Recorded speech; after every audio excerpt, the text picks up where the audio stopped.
नमस्कार, आप देख रहे हैं न्यूज 18 बिहार झारखंड। मैं हूं आपके साथ रुचिकर। आज बुलेटिन की शुरुआत करेंगे। देखिए, चाईबासा के सारंडा जंगल में 2 दिन में 17 नक्सली मारे गए और इन 17 नक्सलियों के शव को देर रात जंगल से बरामद कर छोटा नगरा थाना लेके आया गया और आज इन शवों को चाईबासा लाने के बाद पोस्टमार्टम किया जाएगा। तो झारखंड की डीजीपी तदाशा मिश्रा आज चाईबासा पहुंच सकती हैं, जो इस पूरे ऑपरेशन की उपलब्धि का खुलासा करेगी। तो बड़ी खबर आपको इस वक्त चाईबासा से बता रहे हैं, जहां 17 नक्सली मारे गए। सुरक्षा बलों को एक बड़ी कामयाबी हाथ लगी और इन 17 नक्सलियों के शवों को देर रात जंगल से बरामद भी कर लिया गया है। छोटा नागरा थाना लाया गया और इन शवों को चाईबासा लाने के बाद इनका पोस्टमार्टम भी किया जाएगा, जिसके लिए मेडिकल टीम भी गठित की गई है। 6 मेडिकल टीम का गठन किया गया है, जो कि इन नक्सलियों का पोस्टमार्टम करेंगी और इसे लेकर के झारखंड की डीजीपी तदाशा मिश्रा आज चाईबासा पहुंच सकती है। अभी क्या है कि जितना जो हमारा ऑपरेशन था लगभग अभी कंटिन्यू ही है, क्लोज नहीं हुई है। बात क्या है कि जितना भी जो हमारा जो संख्या मिला था वो कंप्लीट है ना। मतलब टोटल 17 बॉडी हाँ 17 हाँ रिकवर हो गया। आगे क्या प्रोसेस है? आगे फिर हम लोग दोबारा कल सर्च करेंगे, उनको सर्च करेंगे। अगर कोई बचा होगा तो फिर देखेंगे, उनको न्यूट्रलाइज करने की कोशिश करेंगे।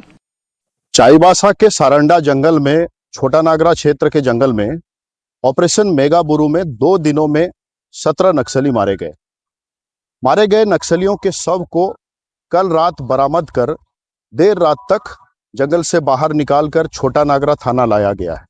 आज इन शवों को चाईबासा लाया जाएगा और चाईबासा में 6 मेडिकल टीम द्वारा इनका पोस्टमार्टम किया जाएगा। कल दोबारा मुठभेड़ शुरू होने के बाद झारखंड की डीजीपी तदाशा मिश्रा का चाईबासा दौरा रद्द हो गया था। आज उनके चाईबासा पहुंचने की संभावना है और उनके द्वारा प्रेस ब्रीफ कर इस ऑपरेशन की सफलता के बारे में मीडिया को जानकारी दी जा सकती है। डीजीपी चाईबासा आएंगे तो उनके द्वारा इस अभियान में जो उपलब्धि हासिल हुई है और जो हथियार और अन्य गोला बारूद बरामद हुए हैं, उसका भी खुलासा किए जाने की संभावना है। अब देखना है कि डीजीपी चाईबासा कितने बजे पहुंचती हैं, अगर आज उनका दौरा होता है तो, और आगे क्या क्या बातें खुलासा होती है। रुपेश प्रधान, न्यूज 18 चाईबासा। और ज्यादा जानकारी के साथ रुपेश प्रधान हमारे साथ फोन लाइन पर जुड़ गए हैं। रुपेश, क्योंकि 17 नक्सलियों को मारा गया और सुरक्षा बलों को ये बड़ी सफलता भी हाथ लगी है, अब आज का क्या शेड्यूल है? आज इनका मेडिकल टीम होगा? देखिए, कल से ही मेडिकल टीम तैयार है। 6 मेडिकल टीम का जो गठन किया गया है, कल भी दिन भर यहाँ तैनात थी, लेकिन कल सबों के नहीं पहुंचने के कारण पोस्टमार्टम नहीं हो पाया। आज अभी तक जो अपडेट मिला है, छोटा नागरा थाना में जो 17 शवों को कल देर रात तक लाया गया था और आज छोटा नागरा थाना से चाईबासा अभी उन शवों को लाया जा रहा है। चाईबासा पहुंचने में थोड़ा समय लगेगा, लेकिन चाईबासा पहुंचने के बाद उन 17 शवों का पोस्टमार्टम किया जाएगा। 6 मेडिकल टीम सदर अस्पताल द्वारा जो गठित किया गया है, उनके द्वारा ऑपरेशन किया जाएगा और ऑपरेशन में भी काफी लंबा समय लगेगा। सदर अस्पताल से जो जानकारी मिली है कि एक समय में जैसे एक बॉडी का ही पोस्टमार्टम हो पाएगा संभवतः, तो इससे इस प्रक्रिया में भी काफी लंबा समय। रुपेश, क्योंकि आज पोस्टमार्टम होना है, मेडिकल टीम 6 मेडिकल टीम का गठन किया गया, पोस्टमार्टम होना, लेकिन डीजीपी तदाशा मिश्रा को लेकर के क्या कुछ जानकारी है? वो कब तक पहुंचेंगी चाईबासा? कल ही एसपी जैसे बता रहे थे कि ऑपरेशन खत्म होने के बाद डीजीपी आज संभवतः यहाँ पहुंचेंगी, लेकिन अभी तक उनकी टाइमिंग जारी नहीं हुआ है। हो सकता है दोपहर के बाद वे यहाँ पहुंचेंगे और प्रेस ब्रीफ करेंगे, लेकिन ज्यादा संभावना है कि डीजीपी आज यहाँ आएंगे और इस ऑपरेशन की जो उपलब्धि है, सफलता है, उसका बारे में पूरा खुलासा करेंगे, मीडिया से बात करेंगे और उसकी तैयारी पूरी पुलिस द्वारा की गई है। ठीक है रुपेश, आप नजर बना के रखिए, अपडेट आपसे लेंगे। बहुत शुक्रिया जानकारी के लिए।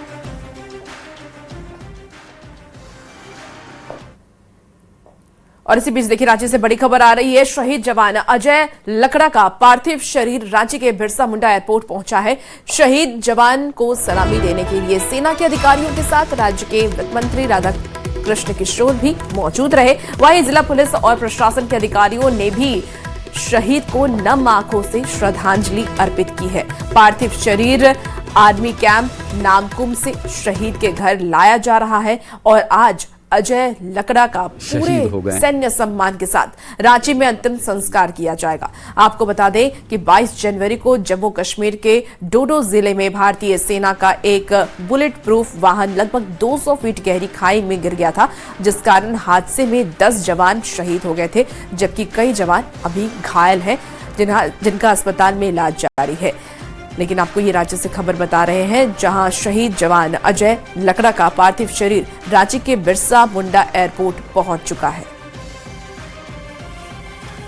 हम लोग 2 भाई 4 बड़ा दीदी है, दीदी सब है, 2 भाई थे।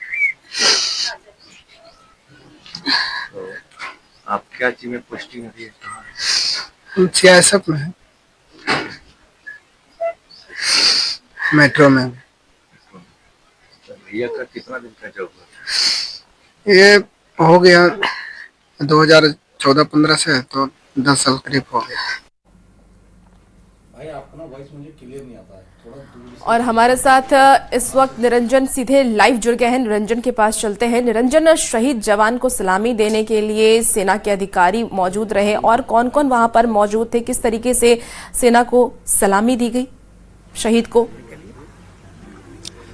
देखिए, देर रात पार्थिव शरीर जब बिरसा मुंडा एयरपोर्ट पर पहुंचा तो वहाँ राज्य के मंत्री वहाँ पहुंचे और सैनिक कई अधिकारी वहाँ पर सम्मान उन्हें दिया और देर रात ही उन जो बगल में आर्मी कैंप है नाम को वहाँ पार्थिव शरीर को रखा गया। अब जबकि रास्ते में है, कुछ देर में ही उनके पार्थिव शरीर जो इनका घर है, जो आपको तस्वीर में दिखा रहा हूँ, मेरे पीछे जो आप देख रहे हैं तस्वीर, ये अजय लकड़ा जी का घर है और ये पूरा जो परिवार आप देख रहे हैं यहाँ पर, उनके जो गांव के लोग हैं खड़े हैं और उनके परिवार के हैं और उनके जो भाभी हैं, सीधे इनसे बात करेंगे।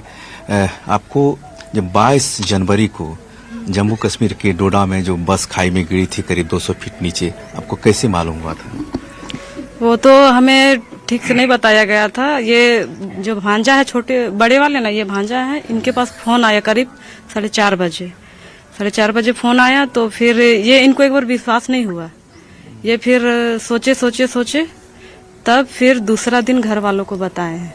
हम लोग को विश्वास ही नहीं हो रहा था कि सच में बात है कि सच में ऐसा दुर्घटना हुआ है नहीं हुआ है, कैसे हम लोग मान ले।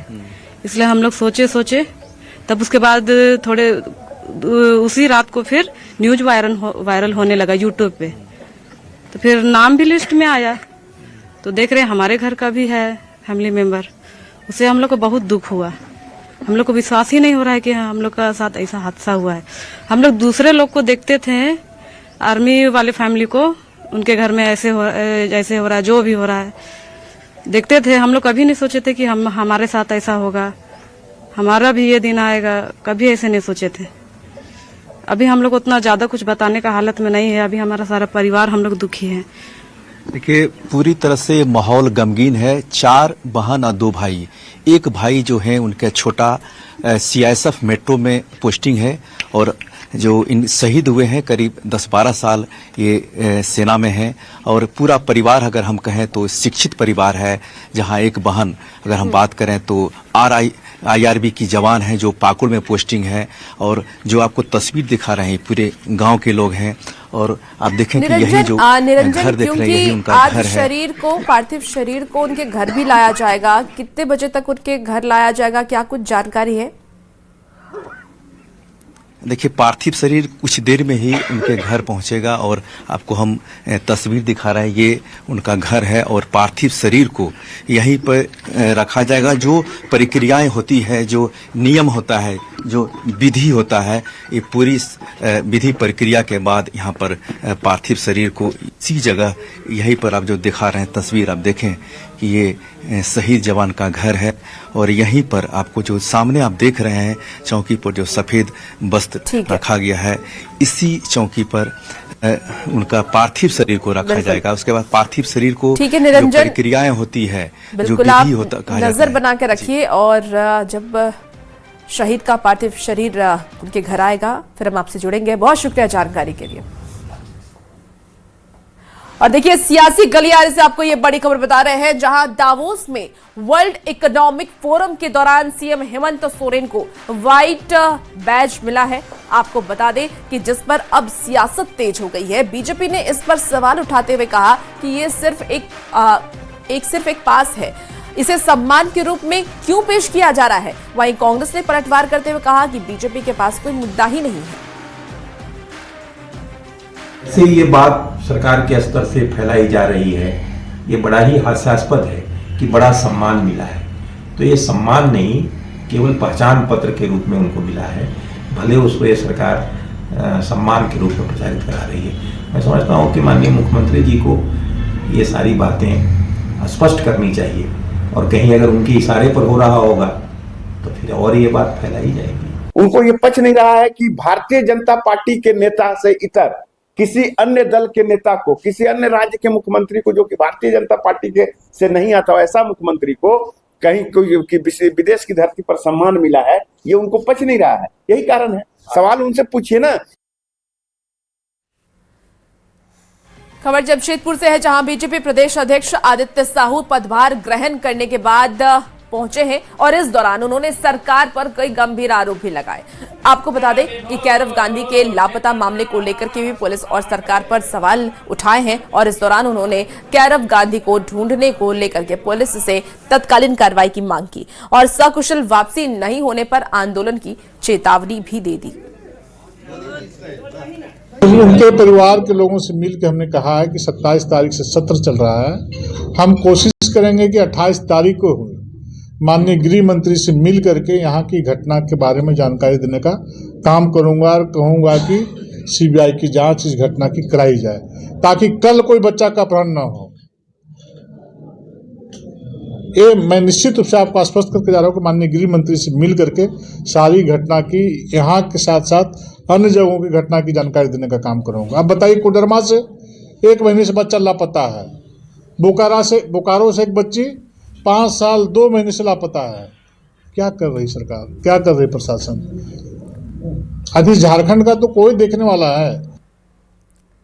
खबर अब रामगढ़ से है। रामगढ़ में नगर निकाय चुनाव को लेकर की कवायद अब शुरू हो गई है। सभी कोषांग का गठन कर लिया गया है। जिला प्रशासन मतदाता सूची के चिन्हितकरण का काम भी कर रहा है। 2 स्तर पर राज्य स्तरीय ऑनलाइन और ऑफलाइन प्रशिक्षण पूरा हो चुका है। जल्द ही चुनाव का प्रशिक्षण शुरू भी होगा। रामगढ़ नगर परिषद में लगभग 98,000 मतदाता हैं। नगर परिषद में 32 वार्ड में से 15 वार्ड महिलाओं के लिए आरक्षित किया गया है। हमारे यहाँ टोटल 32 वार्ड है, जिसमें नगर पालिका चुनाव में 15 सीट महिलाओं के लिए रिजर्व किया गया है और 17 सीट पुरुषों के लिए रिजर्व है। और अध्यक्ष पद का बाद में सरकार के द्वारा घोषणा हुआ, जिसमें रामगढ़ नगर परिषद में 32 वार्ड में से एक अध्यक्ष हैं, उसमें एसटी महिला को आरक्षित किया गया है। हम लोग चुनाव मजबूती के साथ में झारखंड मुक्ति मोर्चा लड़ेगी। नगर परिषद का जो भी चुनाव होगा, अध्यक्ष का हो, उपाध्यक्ष का हो या वार्ड का हो, तमाम पे हम लोग झारखंड मुक्ति मोर्चा एक कार्यकर्ता सिपाही लड़ने का काम करेंगे और मजबूती के साथ में पूरी तरीके से हमारी कमेटी 32 वार्डों में काम कर रही है, कार्य कर रही है। मेरा नाम आशा महतो है और नगर निकाय का चुनाव का है। देखते हैं यदि पार्टी तरफ से यदि सहयोग मिलता है और यदि जनता का सहयोग मिले, जनता उम्मीद करती है, तो यदि आशा लगा के रखी हुई है।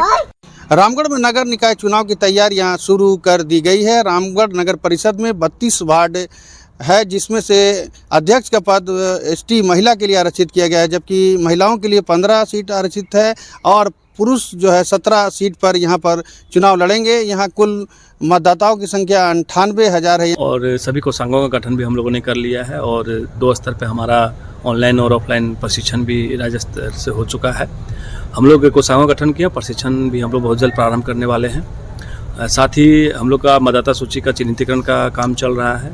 जो भी हमारे सामग्री की आवश्यकता है उन सभी का हम लोग प्रोक्योरमेंट कर रहे हैं, सभी का खरीदने का काम कर रहे हैं और लगभग हम लोग तैयार हैं। जैसे ये 4 संहिता लगेगी हम लोग चुनाव करने के तैयार रहेंगे। फिलहाल यहाँ देख सकते हैं कि किस तरह से यहाँ पर नगर निकाय चुनाव को लेकर तैयारियां की जा रही है। चौक चौराहों पर चुनाव को लेकर चर्चाएं की जा रही है। खास करके एसटी महिला सीट रिजर्व होने के बाद से जो अन्य दावेदार इस सीट पर दावेदारी करने वाले थे वो मायूस जरूर हैं, लेकिन पिछले बार की हम बात करें तो पिछले बार एसटी पुरुष के लिए अध्यक्ष पद यहाँ पर रिजर्व किया गया था। फिलहाल रामगढ़ में नगर निकाय चुनाव को लेकर के कवायद शुरू हो गई है। जावेद खान, न्यूज़ 18 रामगढ़। गुमला से देखिए बड़ी खबर सामने आ रही है, जहां बाइक सवार को कार ने टक्कर मार दी है। घटना के बाद कार सवार मौके से फरार हो गया। बाइक सवार गंभीर रूप से घायल है। सदर अस्पताल में घायलों का इलाज जारी है। तो पूरी घटना सीसीटीवी कैमरे में कैद हो गई। सदर थाना क्षेत्र का ये मामला सामने आया है। बड़ी खबर आपको बता रहे हैं, जहां तेज रफ्तार का कहर देखने को मिला। कार ने बाइक को टक्कर मारी और उसकी जो फुटेज है वो भी आपको दिखा रहे हैं। हादसे में बाइक सवार युवक गंभीर रूप से घायल हो गया है। ये आपको तस्वीरें सीसीटीवी की दिखा रहे हैं, जहां देखिए किस तरीके से ये हादसा हुआ। घटना के बाद कार सवार मौके से फरार हो गया और जो बाइक सवार है वो गंभीर स्थिति में है, घायल है, जिसका अस्पताल इलाज में जारी है। और ये वारदात की पूरी घटना सीसीटीवी कैमरे में कैद हो गई।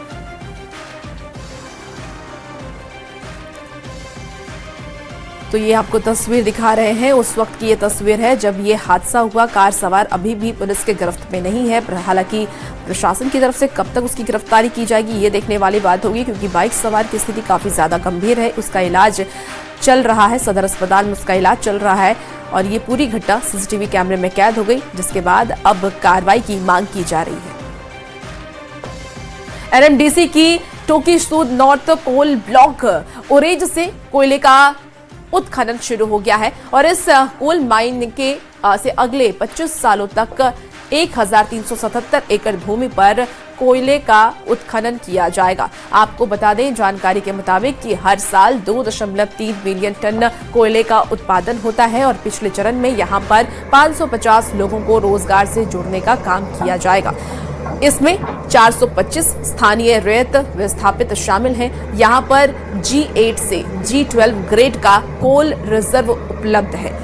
एनएमडीसी की तरफ से यहां से उत्पादित कोयले को ऑक्शन के माध्यम से खुले बाजार में बेचा जाएगा। टोकी सूद नॉर्थ कोल ब्लॉक के उरेज में आज से यहाँ कोयला उत्खनन का काम शुरू हो गया है। आज बसंत पंचमी भी है, शुभ दिन है। ऐसे में यहाँ पर आप देख सकते हैं कोयला उत्खनन का काम शुरू कर दिया गया है। अगर हम बात करें तो यहाँ पर 52 मिलियन टन कोयले का रिजर्व है। यहाँ से 25 वर्षों तक कोयला निकाला जाएगा। प्रति वर्ष हम उत्पादन की बात करें तो 2.3 मिलियन टन कोयला यहाँ से निकाला जाएगा। अब पूरे 1377 एकड़ भूमि पर यहाँ पर कोयले का उत्खनन होगा, यानी 25 वर्षों तक यहाँ पर एनएमडीसी के माध्यम से ऋत्विक कंपनी द्वारा कोयले का उत्खनन कार्य किया जाएगा। और बताया गया कि लगभग 550 लोगों को यहाँ पर रोजगार भी दिया जाएगा, जिसमें से स्थानीय लोगों को 425 जो स्थानीय लोग हैं उन्हें यहाँ रोजगार से जोड़ने का काम यहाँ पर शुरू कर दिया गया है। यानी यहाँ रोजगार और विकास दोनों एक साथ आ रहा है। लंबे इंतजार के बाद यहाँ कोल माइंस खुला है। अब हम सीधे बात करते हैं यहाँ पर विस्थापित रैयत से। आज से यहाँ कोयला उत्खनन शुरू हो गया, कैसा लग रहा है? अच्छा लग रहा है। हम लोग तो इंतजार ही कर रहे थे कि कंपनी है और इस क्षेत्र का थोड़ा कायाकल्प हो। कंपनी जैसा अभी वादा किया है वो अगर निभाए तो खुश हैं, हम लोग काफ़ी खुश हैं। आपको लगता है रोजगार यहाँ मिलेगा, विकास होगा इस क्षेत्र का, यहाँ शिक्षा आएगी, तो कैसे देख रहे हैं? हाँ बिल्कुल अच्छा ही देख रहे हैं। निश्चित तौर पर ये भी नहीं आएगा और हमको लगता है कि रोजगार का अवसर बढ़ेगा। सारे लोग जिस प्लानिंग से हम लोग कंपनी के साथ हैं, हमको लगता है सारे लोग खुश हैं। ठीक है, खुश हैं यहाँ पर। तो देख सकते हैं यहाँ मिठाइयाँ बांटी जा रही है, खुशी में लड्डू बांटे जा रहे हैं और मशीन जो है यहाँ लग चुका है। हाईवा गाड़ियाँ लग चुकी हैं। यहाँ से कोयला उत्खनन होगा। बताया गया कि एनएमडीसी द्वारा यहाँ पर ऑक्शन किया जाएगा, जिसके बाद खुले बाजार में फिलहाल यहाँ के कोयले को बेचा जाएगा। यहाँ पर G8 से G12 ग्रेड का कोयला यहाँ पर रिजर्व पड़ा हुआ है। ऐसे में कहा जा सकता है कि जो टोकी सूद नॉर्थ कोल ब्लॉक का उरेज का एरिया है, यहाँ के जो रैयत ग्रामीण है आज काफ़ी खुशी मना रहे हैं कि आज उनके क्षेत्र में कोयला उत्खनन शुरू हो गया है, उन्हें रोजगार मिलेगा और क्षेत्र का विकास होगा। जावेद खान, न्यूज़ 18 रामगढ़। फिलहाल वक्त तो चला एक बेहद छोटे से ब्रेक का, जल्द हाजिर होते हैं।